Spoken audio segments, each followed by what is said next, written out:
Well, we're about a third of the way through the NHL season, and the New Jersey Devils are sitting on top of their division. Joining the show now to talk about their season so far is our staff writer, LiaMarie Nuzzi. LiaMarie, thanks so much for coming on. Hey, thank you for having me again. I'm really happy to be back, and I'm excited to talk hockey today. It's our pleasure to have you. Let's recap last night's game. The Devils and Rangers were at Madison Square Garden. The Devils won 5-1 right from the get-go. They were out in front and kept building on the lead.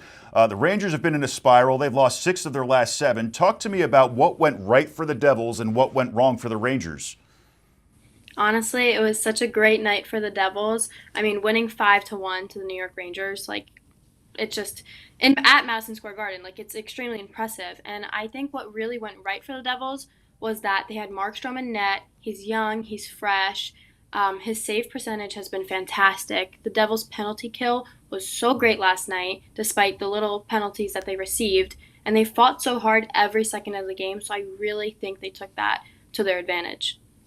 Now, Nathan Legare, and you can correct me on that pronunciation if I'm wrong, made his NHL debut this game. He literally made his mark. He had 6 hits in about 12 minutes of playing time. Does Legare have a bright future with the Devils?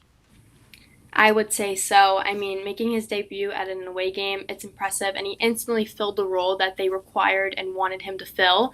And playing on the fourth line, he just fit. His speed was there, and he played around 11 minutes and 42 seconds last night. For his first time playing on NHL ice, it's pretty impressive, and I really think that there's a bright future for him with the Devils, and I've spoke to many Devils fans, and they even agree. They think he's a great fit, and he's there to stay.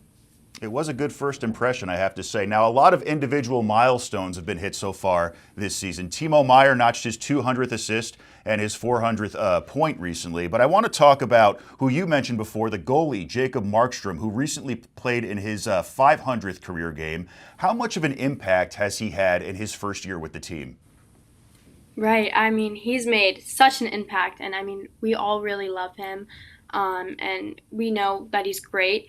He's made 20 saves on his 500th career night on November 21st, and they won 4-2 the Devils against the Carolina Hurricanes. And honestly, he made his debut at the Prudential Center back in 2011 when he was with the Florida Panthers. So to see him back and hit that milestone at the Prudential Center, it's something it's really good to hear. And he's had a shutout already with the Devils this season, and he's played 19 games. So his save percentage so far is .907.